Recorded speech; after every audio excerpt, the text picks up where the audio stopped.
Que devient Dorothée? Depuis plusieurs années, maintenant, l'ancienne chanteuse et animatrice culte de 69 ans, qui avait animé certaines des émissions les plus cultes du PAF, parmi lesquelles Récréa 2 ainsi que le Club Dorothée, a déserté le petit écran.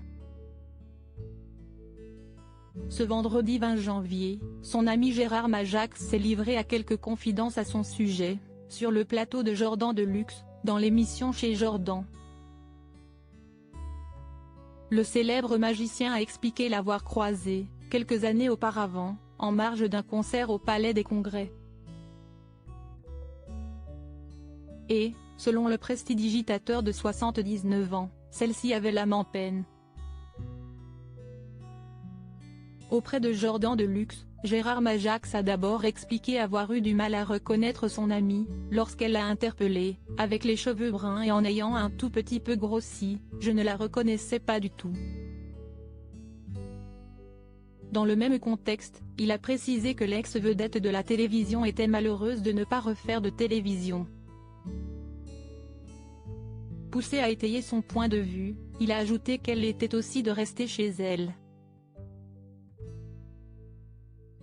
Et de poursuivre, ça ne lui plaît pas du tout de ne plus être dans le coup de la création, car c'est quelqu'un qui a toujours aimé créer. Lorsque Jordan Deluxe lui a demandé si c'était elle qui le lui avait dit, il a répondu par l'affirmative. Le Club Dorothée poussé vers la sortie le 29 août 1997, le Club Dorothée, célèbre programme ayant bercé la jeunesse de beaucoup de Français, avait tiré sa révérence sur le petit écran. Un déchirement pour les fans, mais également pour chacun des membres de l'équipe de l'émission, comme l'avait rapporté Le Progrès en août dernier, dans un article dont nous nous étions fait l'écho. Ça a été un drame, on employait plus de 1000 personnes, avait confié à nos confrères le producteur Jean-Luc Azoulay, cofondateur d'AB Productions, aussi à l'origine du sitcom Hélène et les garçons.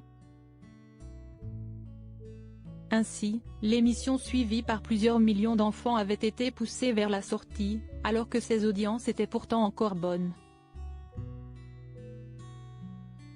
Ils ont voulu nous tuer, avait déploré Jean-Luc Azoulay dans les colonnes du quotidien régional.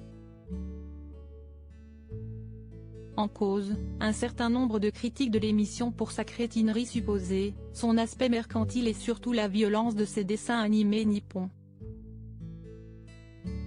On a vite engagé des psychologues pour censurer les passages qui n'étaient pas adaptés aux jeunes téléspectateurs, avait souligné le producteur du Club Dorothée auprès du même journal. Et de conclure, on voulait amuser les enfants, mais aussi les cultiver, leur faire découvrir le monde.